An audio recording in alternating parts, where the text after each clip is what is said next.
cloisonnage géographique.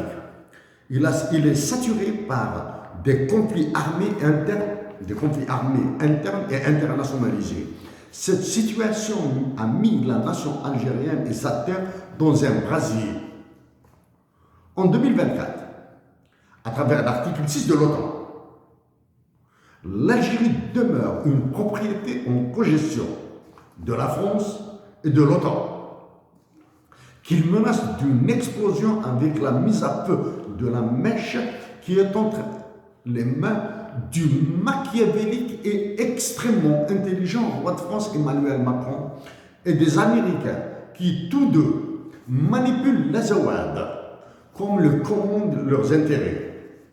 Dans nos précédentes interventions sur les sujets de relations internationales et de diplomatie, le franc CFA, le CEMAC, la présence des Navy Seals Team 6 en Algérie, la présence des Navy Seals, marine, les forces spéciales de la marine américaine, Navy Seals, à travers le top du top, de Team 6 en Algérie, l'opération Barkhane, l'opération Takuba, l'opération Sabre, la mission des Nations Unies pour la stabilisation du Mali avec l'accord dit d'Alger de 2015 ont été pour certains des sujets de guerre affreuse entre nous et Emmanuel Macron et ceux qu'il délègue. Pour l'accord d'Alger, nous le répétons et nous le répétons encore une fois, d'autant plus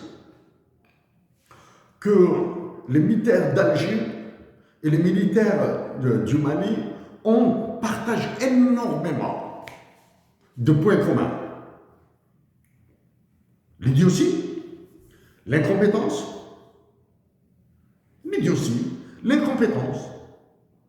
les enfantillages et le manque de patriotisme. Ça, c'est ils ont en commun. L'accord d'Alger, nous le répétons, la rédaction de l'accord dit d'Alger de 2015 est une rédaction faite pour une lecture par les enfants de moins de 6 ans. Lisez-le.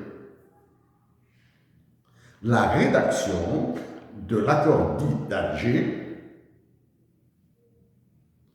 est faite dans un style accessible pour les enfants de moins de 6 ans. Ça, c'est la première chose. Deuxième, il a été signé par au moins une vingtaine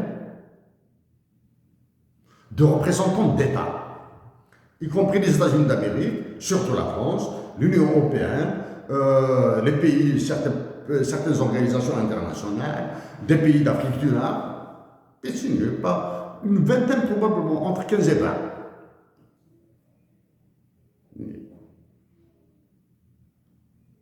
Il n'y a que les militaires idiots du Mali, actuellement du Mali, le Niger va s'en soucier, du Mali et de l'Algérie qui se querellent dessus. Pourquoi? Parce qu'il y a la qualité du texte d'abord. Parce que ce texte, cet accord d'Alger, ne comporte aucune mesure récursoire ou compromissoire.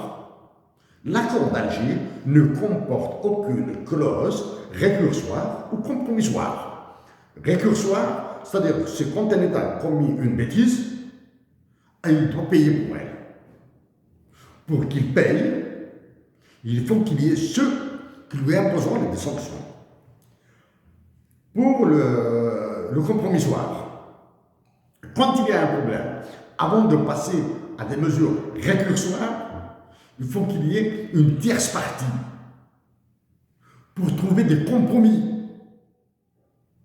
Il n'y a aucune mesure dans ce sens.